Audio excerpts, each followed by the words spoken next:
Hello my dear friends and welcome to StudyIQ. I am Joy C. Joy and today in this lecture we will discuss about the concerns related with the National Human Rights Commission or the NHRC. First of all, let us analyze the current affair. Why NHRC has become an important news for us? First reason is that the Protection of Human Rights Amendment Bill of 2018 was recently introduced in the Parliament. In the Lok Sabha, this bill was recently introduced. So, this bill seeks to amend the Human Rights Act of 1993. So, under the new amendment bill, various provisions of the 1993 Human Rights Act will be amended. So, for that reason, it is an important current affair. And the second reason making NHRC an important current affair is it is marking its 25th anniversary this year. So, these two reasons have made NHRC an important current affair, and it is important for us to analyze what are the concerns or challenges with the National Human Rights Commission. We will be analyzing this in this lecture. Let us start. Now, let us understand how is the origin of NHRC or the background of National Human Rights Commission. In the year 1993, the UN General Assembly adopted Paris Principles on Human Rights, and the adoption of Paris Principles on Human Rights has led to the constitution of national human rights institutions or organizations in almost every country across the world. So, almost every country adopted some kind of institution or organization that will promote the human rights in the particular country. So, likewise, India also adopted a similar structure, and India's Human Rights Agency NHRC or the National Human Rights Commission was created as a part of the obligation towards the Paris Principles on Human Rights. Now, the mandate of National Human Rights Commission is from the Protection of Human Rights Act of 1993. Now, the new amendment bill which is proposed, the Protection of Human Rights Amendment Bill, seeks to amend some of the provisions of this Protection of Human Rights Act of 1993. Regarding the Protection of Human Rights Amendment Bill of 2018, we have already covered the provisions of this bill in a different lecture. So, if you have any doubts regarding the amendment bill, please watch the lecture on Protection of Human Rights Amendment Bill 2018 which is prepared by myself. You can find the video on my Facebook page or on the StudyIQ channel. Now let us analyze what is the role of UNHRC, that is the United Nations Human Rights Commission. So what is the role of UNHRC in NHRC?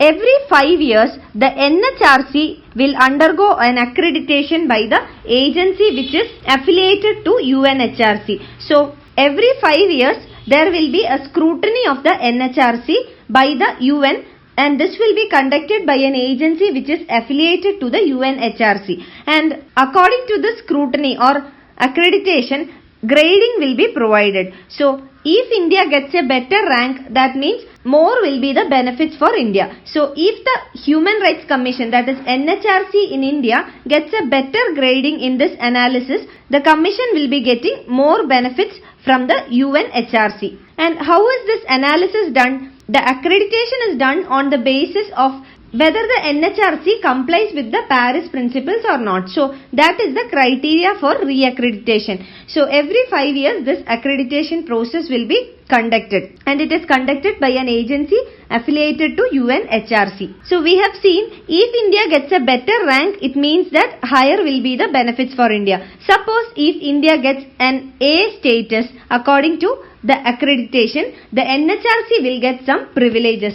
What are the privileges? The NHRC can play a vital role in the decision-making process of UNHRC and other important international bodies. And that is why the re-accreditation of the UNHRC is important for NHRC. Now, we will see why was an amendment proposed for the original Protection of Human Rights Act of 1993. The reasons, the first one, in 2016, the accreditation agency of the UNHRC deferred grading the NHRC. What was the reason for this deferring of grading by the UNHRC?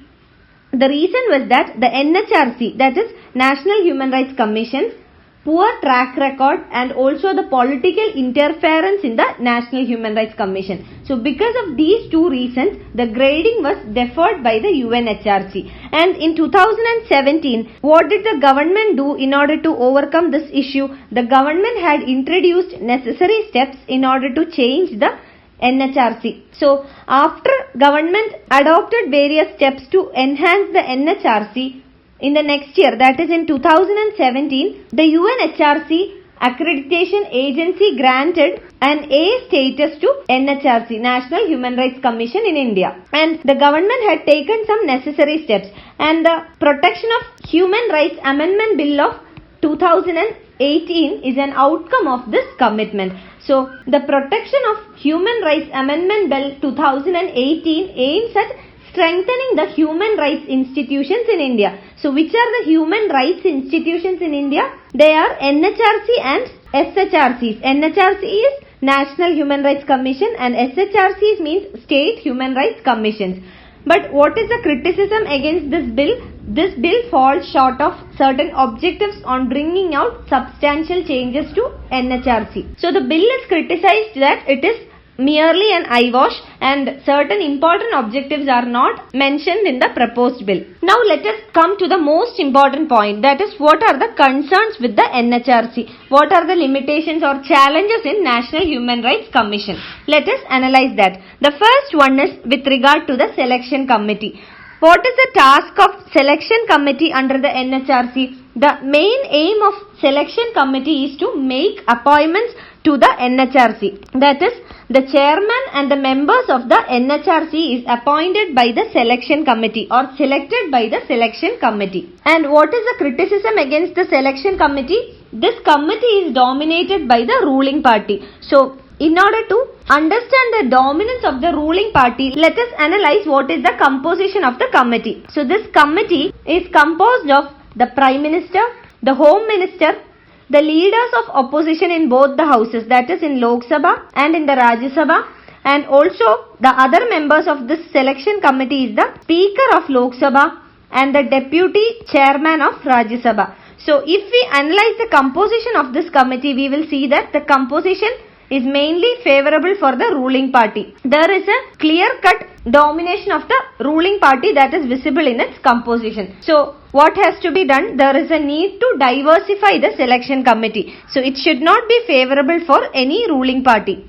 So, that is one major concern with regard to NHRC or National Human Rights Commission. Now, the second one is regarding the process, that is the selection process. So, the selection process of the National Human Rights Commission is ambiguous. So, criteria is not transparent. The criteria by which each candidate is assessed is not specifically mentioned everywhere, and therefore there is a lack of transparency in the selection process.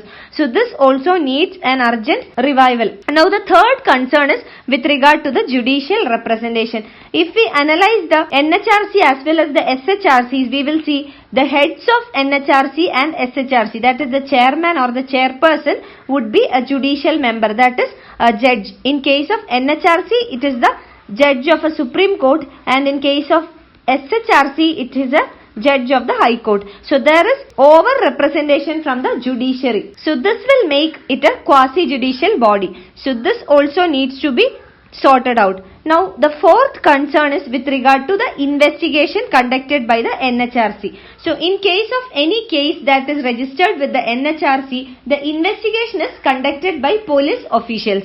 The NHRC or the SHRC does not have an investigation team that will conduct investigation of the cases registered with the NHRC or with the SHRC. So, usually it is conducted by police officers. They can be deputed from various forces like the Intelligence Bureau or from the Indian Police Service or from the State Police.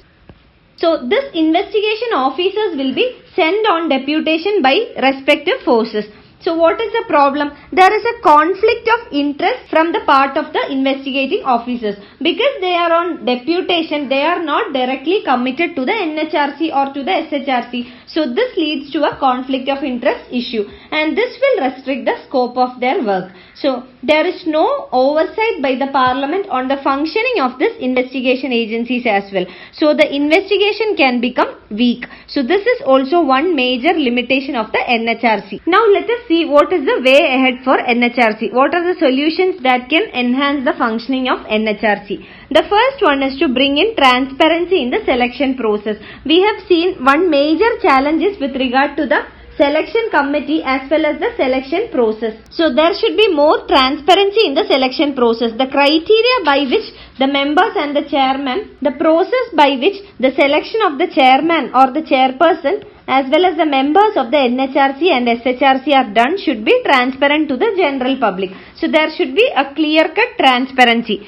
The second one is diversification of selection process. We have seen that the selection committee is comprised of Prime Minister, Home Minister, leaders of opposition, Speaker of Lok Sabha, Deputy Chairman of the Rajya Sabha, and it is dominated by the ruling party. So what is the problem here? There is no diversity in the selection committee. So there should be representation from civil society members or academicians also in order to bring in diversity in the selection process as well as in the selection committee. Now a third solution would be to conduct community outreach and also grassroots level experience by the NHRC. Next one is regarding the investigation agency or investigations conducted by the NHRC. So NHRC should be able to conduct independent investigations. That means the officers of the NHRC should be able to conduct investigations for themselves. The cases registered with the NHRC must be investigated by their own officers, and for that resources are required. So these resources can be in the form of financial resources as well as technical support. So the government must provide technical as well as financial resources to the NHRC to make them capable of doing their own investigations, and they should be able to form an independent investigation agency. So this will have more output or efficiency because these officers will be directly accountable to the NHRC, and also this will reduce the number of pendency or pending cases with the NHRC. So this will speed up the process of investigation with the NHRC, and also this will bring in more efficiency in investigating. You can find the PDF of this lecture on my Facebook page, and also if you have any query regarding your UPSC preparations, you can get in touch with me on my Facebook page. Thank you.